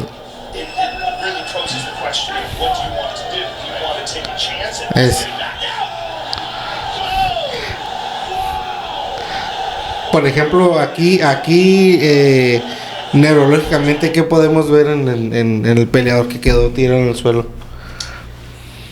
Vamos a una decorticación. Para empezar. Hay versión. Entonces, de ahí, pues ya sabes que es un daño neurológico. De ahí está tocado el sistema nervioso. Lo segundo es que la respiración momentáneamente se detiene. Inmediatamente tienes que hacer el retiro del bucal, proteger la cabeza en caso de que llegara a convulsionar, porque sabes que ahí está sucediendo algo a nivel central. ¿Qué es lo que tienes que hacer? Buscar la forma de protegerlo, que no se golpee, o que si empieza una convulsión, que puedas mantener la protección de la cabeza. Posterior a eso, necesariamente tiene que ir a una revisión, a hospital. O una hospitalización, no sé, de revisión de un día, 2 días. Un monitoreo al menos de 24 a 48 horas por lo que pueda suceder a nivel central. Más que nada, también lo iba a preguntar con el lado del boxeo, porque hemos tenido boxeadores que han evolucionado con un TCE de 2 a 3, 4 días, porque sabemos que hay traumatismos craneoencefálicos que las primeras horas o un día no presenta síntomas, y esto te puede llevar a 1, 2, 3, hasta 4 días. Yo he visto TCEs con evolución de 4 días en donde ya el paciente no tiene control sobre su cuerpo, ¿no? Entonces, no sé si en boxeo se ha visto algo así. O sea, si hemos tenido alguien que haya sufrido un knockout muy fuerte y que a los días, no sé, le haya salido algo. Tenemos el caso de Pichar Colón. El famoso golpe de conejo. El famoso golpe de conejo, que pues ahí pues hubo un daño neurológico importante, ¿no? Que por eso mismo le pregunto esta parte, ¿verdad? Porque ahora sí que los que nos están viendo en casa, pues esta parte del boxeo, de las MMA, pues no todo es color de rosa como nos los pintan a veces, ¿no? Que ganan millones, que esto y el otro. Pues hay una parte física que arriesgas mucho, ¿no? Entonces, igual con un knockout como este, puede haber evolución para posteriormente llegar a algo peor. Sí, desafortunadamente en 2015 tenemos el caso de Prichard Colón, que fue desafortunado, y digo, qué bendición que a la fecha tenga una recuperación como la que tiene. En 2016 inicia una regla, y esa regla pues se le conoce como regla de Prichard Colón, que es cero tolerancia a un golpe de conejo. Y esto es directamente a los referees y a los comisionados. Cero tolerancia de golpes de conejo, precisamente para evitar una condición como la que tuvo este peleador en su momento, ese boxeador. Si en el box hay infortunios por golpes que son vistosos en los últimos 10 segundos antes de sonar la campanada, que están las 2 tabletazos, y motivan o incentivan a esos últimos 10 segundos a cerrar fuerte, a cerrar no nada más el round, sino la pelea. Quizás es algo trascendental, y que los peleadores muchas de las veces, cuando están en las categorías más abajo, digamos lo de la élite,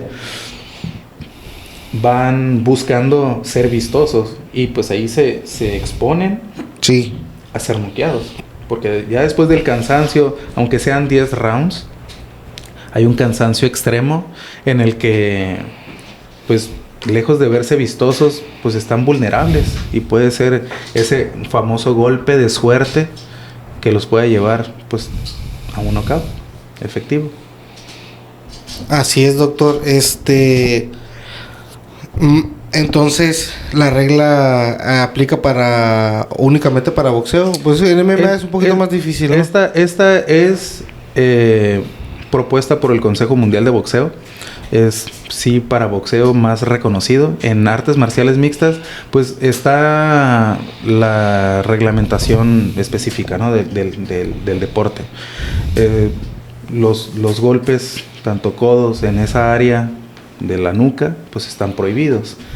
Precisa que si tú tienes un peleador que está vulnerable, para eso tienes un referee que tiene que actuar oportunamente, saber identificar cuando ya están famosamente tocados, que pues eso es un knockout, no efectivo, pero es un knockout. Ya el peleador no está en las condiciones, o ya no se defiende, ya no está en las condiciones, aun cuando haya tenido su guardia arriba. Si lo ves que ya no enfoca, está aberrante en su caminar, no es algo técnico, no es una estrategia, lo ves y ya nada más está cubriendo por recibir golpes y golpes y golpes, pues detienes la pelea. Digo, esa es una de las indicaciones de que los referees tienen, todos los referees, tan solo por el hecho de estar arriba figurando como representación de una comisión, deben de tener la capacitación e entrenamiento para poder detener un combate a tiempo.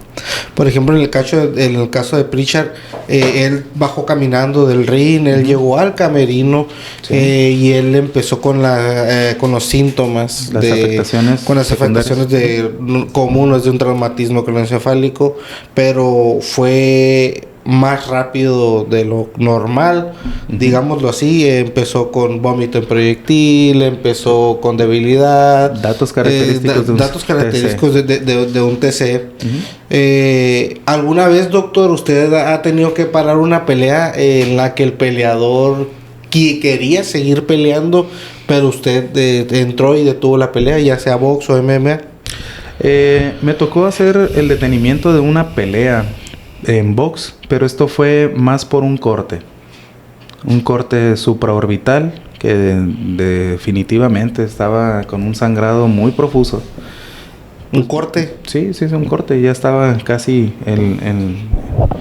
a nivel de párpado, estaba afectando el párpado. No tanto porque no tuviera la visibilidad, sino que era muy, muy evidente. Estábamos en un cuarto round, o sea, de 10 rounds. Era para pararlo, no iba a continuar. No iba a acabar los 10. Y aparte, tú como peleador ves que ya está afectada esa parte, vas a seguir pegando ahí. Y me decía, puedo continuar, sí, pero ¿sabes cuál va a ser el final? Pues la salud, proteger al peleador, o sea, protegerlo. Esa es mi prioridad como médico en el ring.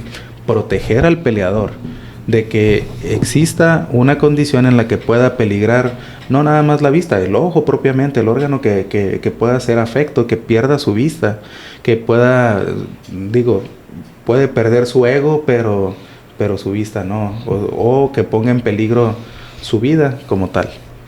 Por ejemplo, en esta parte, lo que platicamos antes de empezar el podcast, usted tiene que revisar los medicamentos que se van a usar en el peleador.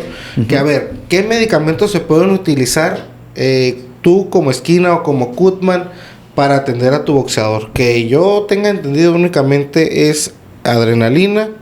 Es el único medicamento que se puede usar. Cada comisión en cada lugar en donde se proponen los eventos de artes marciales mixtas, de boxeo o de algún otro tipo de disciplina, actualmente bare knuckles, tienen reglamentaciones. Y eso, dentro de ese reglamento existen las aceptaciones de ciertas cosas que pueden ayudar a contener una hemorragia. Pueden ser medicamentos vasoconstrictores o simplemente coagulantes. Algunos medicamentos coagulantes. En polvo. Ajá, digo, hablando de coagulantes en polvo.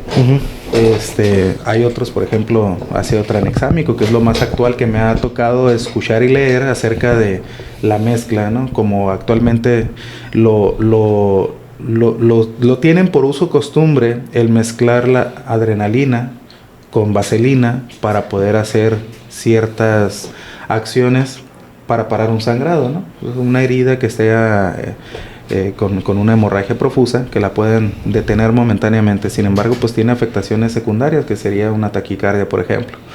Hay otros medicamentos que están en polvos, que pues evidentemente no puedes meterle a una sudoración un coagulante o aglutinante que va a afectar a la mucosa de los ojos si es que te llega a caer ahí. Entonces, lejos de ayudar, vas a perjudicar. Entonces, cada una de las comisiones tiene ciertas cosas que permite y otras que no, que pueden estar bajo un reglamento o por simple hecho de una forma contractual entre los peleadores que no se pueda tener. Digo, hay comisiones que son pro del uso de la vaselina con adrenalina y otras que definitivamente lo restringen y está prohibido. Y sobre todo que aquellos que vayan a hacer esquinas de peleadores o que sean Cutmans, lo digo porque lo he visto, doctor. O sea, están en las esquinas, no traen guantes para cubrirse de la sangre del mismo peleador, aunque sea tu hermano, tu compadre, tu compa, no traen guantes.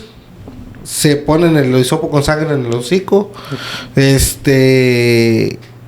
La misma adrenalina que traen ellos en su cuerpo, ahí se termina barrando todo de sangre. Y la otra es la que hablábamos ahorita, las dosis de la adrenalina. Porque fuimos a un taller de Cutman con Stitch. Saludos. Saludo a mi compa Stitch. Y nos hablaba precisamente de la dosis, que era 1 miligramo en el mililitro. Y pues en cantidades de vaselina no especificó, pero dijo que mientras no se hiciera como muy aguada, muy aguada. Claro, digo, para fines prácticos, en un inicio se utilizaba la vaselina, así el petrolato como tal, aplicado para poder mantener cierta consistencia en la herida. Sin embargo, no hacía un efecto después de golpe tras golpe tras golpe. Con el calor, el petrolato, como cualquier grasa, se derrite. Por ello que si una ampolleta de adrenalina la quisieras mezclar, pues tendría que ser lo más homogéneo posible para que pueda mantenerse con el efecto del medicamento sobre el vaso que estás queriendo parar.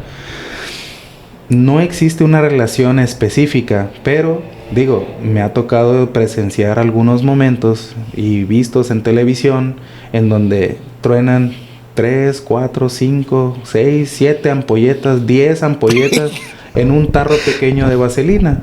Digo, eso haría una mezcla muy líquida que no te serviría más que de vasoconstrictor, pero no el efecto de la vaselina deseado, ¿no? Entonces, ahí tiene un efecto. El medicamento como tal es un adrenérgico, va a hacer que el corazón lata más rápido.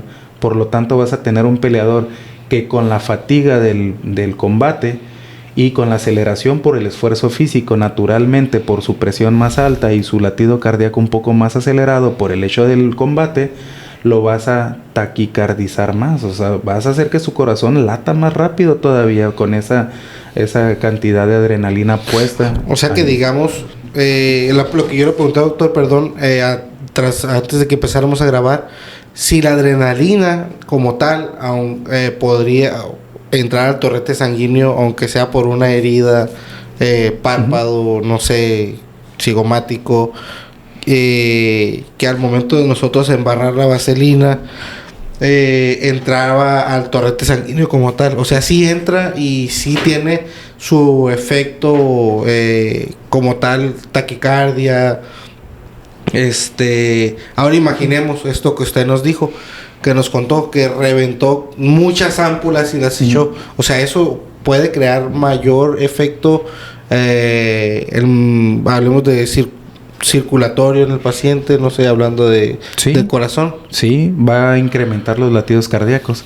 Mira, hay algunos estudios que dicen que la adrenalina por vía cutánea, o sea, tópica, o sea, si yo agarro una ampolleta y me la pongo sobre de la piel, la va a absorber lentamente. Y estamos hablando de unos 5 minutos. Eso es lento en una absorción en la piel de una ampolleta, y va a ser el efecto, obviamente, de la aceleración del corazón. Estando el tejido abierto o expuesto con un sangrado, pues va a entrar un poco más rápido. Hablamos de 2 minutos a 3 aproximadamente. Digo, esto es aproximado, no es específico. Hablando de la vaselina, va a estar haciendo un efecto y ahí está puesto. Entonces, ¿va a acelerar el corazón? Sí, lo va a hacer en los siguientes 2 minutos, siendo que un round de box dura 3 y de uno de MMA dura 5. Entonces, viendo estas formas, es posible que tengas a tu peleador con una taquicardia inducida por el medicamento. Ahora, imaginemos que el peleador no sepa que tiene algo. Esto es su esquina. ¿Por qué? Porque su esquina es la que tiene que estar, pues, alerta, claro, de qué es lo que está pasando con su peleador. Si sus técnicas no están sirviendo y todo lo demás, más que usted, obviamente. Exactamente. Yo nada más voy a prever que pase algo con la salud.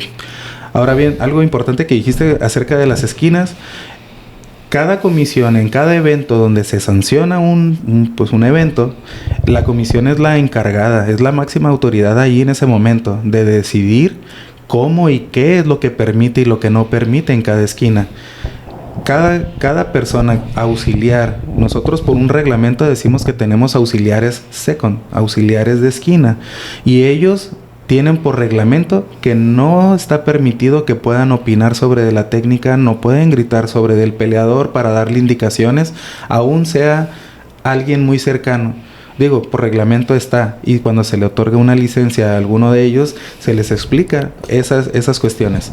Ahora, dentro de lo profesional, si yo soy un CUTMAN y voy y me presento a una comisión como CUTMAN, debo de tener una acreditación como profesional. Y digo, podrás no ser un profesional de la salud, porque hay muchas personas que se hicieron durante el recorrido, ¿no? O simple por la afición del deporte, pero que no son profesionales de la salud, hablándote de un paramédico, un enfermero o un médico como tal, pero que hicieron de muchas actividades empíricas, pues algo que los llevó a profesionalizarse en esa área, pero desconocen muchas cosas, que dicen como uso costumbre, pues vaselina con adrenalina, y por ejemplo llegan a alguna comisión en las que les prohíben, dicen, no, oye, pero yo siempre lo uso, o siempre, esto nunca me lo han negado, pero cuando saben que existe alguien con los fundamentos legales ¿por qué? Y también de salud, pues dicen, no pasa nada. Y ahí sabemos que todo está perdido porque no saben lo que están haciendo. Ahí algo que me recuerda de frase, que el que nada sabe, nada teme. Y eso es palpable día a día en cada evento. El proteger, te digo, básico, para poder yo protegerme de sangre, vómito, sudor, pipí, popó, es guantes, lentes, gogles y cubreboca. Eso es básico en cualquier curso de primeros auxilios, ¿no? Básico. Y le comento esto porque hace poquito fuimos a un evento en Rosarito. Yo y Javi, ahí sí grabamos contenido y 2-3 cosillas ahí. Y en la pelea estelar me tocó estar en parte atrás de una esquina, en donde yo miré que sí traían todo muy bonito, su muñequera y todo ahí de CUTMAN, pero no traían guantes. Entonces, yo cuando yo miré que le estaban ahí, pues hacía más, así las manos llenas de sangre, literal traía y yo, de hecho le tomé una foto, por ahí la debo de tener, de qué es lo que no se debe de hacer. También me acerqué y le tomé una foto ahí, así que se diera cuenta el vato. Sí pongan mucha atención en esa parte, porque ni aunque sea tu hermano, tu compadre, tu mejor amigo. Hablamos de lo profesional. Hablamos de lo Eres profesional, empezar, ¿no? Tienes que verte como profesional y hacer las cosas que un profesional hace. Digo, estar preparado te obliga a hacer las cosas correctamente. Doctor, por ejemplo, muchas veces, ahorita con la frase que dijo de que nada sabe, nada teme. Por ejemplo, hay muchos peleadores que no saben el riesgo que es cortar el peso, o que solo lo hacen porque ven que los demás lo hacen. Por ejemplo, ahorita muchos peleadores amateurs lo hacen por querer saber qué se siente o por quererse sentir como un profesional. Sin embargo, no saben el riesgo. Pero hablando ya de un peleador profesional, el peleador muchas veces no entiende el daño que está recibiendo en el momento. Híjole, es una pregunta para una buena conciencia y una buena reflexión. Todo peleador amateur aspira a ser profesional, pero para ser profesional a veces que llegan y dicen, ¿esto es profesional? Digo, llegan personas a solicitar una licencia a la comisión local, tan solo con, hey, me pasaron su número de teléfono para venir aquí y que me dé una licencia, voy a pelear pasado mañana. ¿Cómo te va con eso? Dices, ¿dónde están? Primero, ¿dónde está tu entrenador? ¿Quién eres tú? ¿Cómo puedo saber que tú estás entrenando, que puedes hacer, que estás en las condiciones? Entonces, para mí es importante, por ejemplo, poder darle un reconocimiento a través de quien lo respalda. Y esto te decía en un inicio, un organismo amateur, tanto en artes marciales mixtas como en boxeo, por ejemplo. Tiene que ver con cómo te desarrollas para poder llegar a eso que se llama profesional. Si el amateur no puede cumplir con las cosas que son pasar a esa etapa profesional porque nunca se la platicaron, indudablemente pues está en un mal ejemplo, o sea, tiene un mal ejemplo. Sí. Y el desconocimiento de las cosas no te exime de las responsabilidades que llevas a tener. Digo, es una máxima, ¿no? de la ley. El no conocer la ley no te exime de toda obligación que ella te tiene. Entonces, forzosamente tenemos que educar a todos los amateurs o todos aquellos aspirantes a que dicen, si me aviento un tiro, sí, vaya y entrene, vaya y tenga una licencia amateur o un permiso amateur, y entonces cuando quieras pasar a lo profesional, pues te recibimos con todo lo que tiene que ser de requisitos. Así es, doctor. Oye, doctor, ya para terminar esta entrevista que se nos fue un poquito larga y que sin duda usted, o sea, aquí nos podemos quedar hablando por horas y horas de este tema, doctor. ¿Algún consejo que le pueda dar a los jóvenes que están iniciando en el deporte? ¿Cómo puede un peleador alargar su carrera desde su punto de vista médico? Con todo esto que hablamos de los cortes de peso, pues de los golpes en general, ¿cómo puede un peleador alargar su vida desde su punto de vista médico? Como todo consejo profesional en el área de la salud, lo primero es que lleven pues su salud, su buena salud. ¿Cómo? Durmiendo bien, comiendo bien, entrenando disciplinadamente y sin excesos. Excesos en todo sentido, tanto de desarreglos como de consejos, malos consejos. Todo lo que un mal manejo de la salud da, pues no es disciplina. Entonces, necesariamente ocupamos que haya primero una buena salud. De ahí deriva que sean disciplinados. Un atleta con una disciplina y el correcto camino, que aquí podría poner en primer punto a Dios. Si es una persona que lleva esa fe, va a tener los mejores consejos de todas las personas para llevar las cosas por un buen camino. Si no existe Dios en esa carrera, todo se descontrola. Todo se descontrola. Llámale descontrol. Principalmente poniendo eso en primer orden, todo lo demás se puede ir alineando porque vas a ir siguiendo a alguien. A lo mejor no a tu entrenador, a lo mejor no a tu esquina, a lo mejor no a tu nutriólogo, a lo mejor no a tu fisioterapeuta, a lo mejor no a tu acondicionador físico, a lo mejor ni siquiera al médico, pero si sigues a Dios, vas a tener todo un orden de todas las cosas porque se te van a ir acomodando. Creo que ese es un consejo profesional, no profesional bueno. En relación a lo médico, pues todos necesitamos darnos un chequeo, al menos 2 veces por año. Ahí es donde muchos me pelearán, 1 vez por año. A mí me dijeron que 3. A mí digo, un consejo para un atleta de combate es que mínimo cada mes se hiciera estudios. ¿Por qué? Porque está en constante alto rendimiento. Deshidrataciones, malas alimentaciones o alimentaciones diferentes, bajo estrés, bajo condiciones de esfuerzos físicos constantes, fatigas musculares. O sea, hay un sinfín de cosas que afectan al metabolismo, a la estructura musculoesquelética, que los puede mermar o los puede llevar bien si manejan una buena atención médica. Digo, apéguense a un círculo integral trabajando por una carrera. Una carrera no se lleva solo, de verdad, no se lleva solo. Actualmente vemos que hay nutriólogos, hay fisioterapeutas, hay masoterapeutas, hay acondicionadores físicos, hay médicos en diferentes ramas, unos para mejorar una lesión o tener un rendimiento físico, otros que por lesión tengan rehabilitación. Entonces, un médico en diferentes áreas, en la de rehabilitación y en la del control de seguimiento de salud. Estudios de laboratorio constantemente. ¿Por qué? Porque están en una carrera profesional. O sea, tienen que estar siempre en apego a un control médico. Si es que esta área es no de oportunidad, tiene que estar ahí siempre. Así es, doctor. Muy buenos consejos.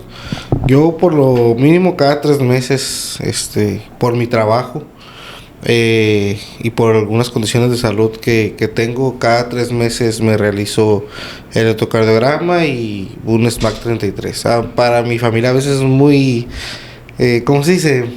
Que exagero, ¿no? Pero pues para mí que día a día veo situaciones en la calle, pues para mí no es exagerado, ¿no? Uh-huh. A lo mejor para ellos sí, pero para mí no. Entonces, pues muy buenos consejos, doctor. Muy buena entrevista. Para mí fue un honor muy grande tenerte el día de hoy aquí.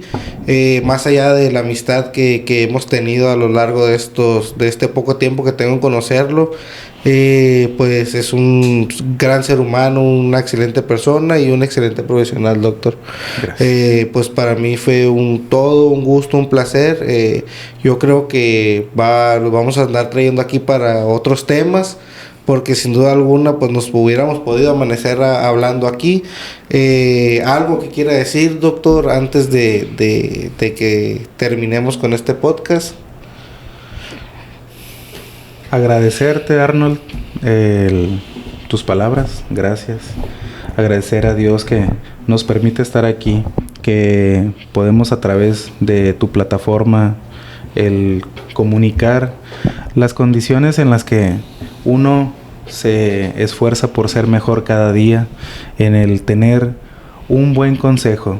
Fíjate, algo reciente había leído y escuché de un buen orador que todo buen consejo viene de la Biblia. Me veré muy espiritual, pero todo buen consejo viene de la Biblia, y ahí tenemos muchísimas cosas que nos pueden hacer eso, mejores personas.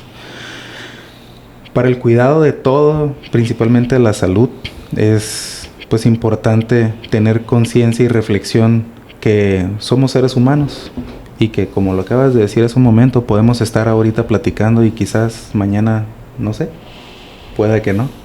Quizás nada más vayamos a hacer un solo recuerdo de una bonita entrevista o algo. Pues extenderte el saludo. Me quedo con esa reflexión. ¿Qué más podemos compartirle a todo tu público para que puedan tener el mejor de los éxitos y rendimientos? Así es. Pues no sé, doctor. Todo excelente. Me quedo con un buen sabor de boca por la entrevista. Digo, son pocos los momentos en los que tengo la oportunidad de compartir en este formato información así. Normalmente es consulta médica. Me siento en ese modo en el que puedo estar, compartiéndote de las cosas que me apasionan. Una de ellas es este bonito deporte, ¿no?, de combate. Así que, pues enhorabuena. Pues muchas gracias, doctor, por tomarse el tiempo y pues vamos a dejar las redes sociales del doctor para que lo vayan y lo sigan.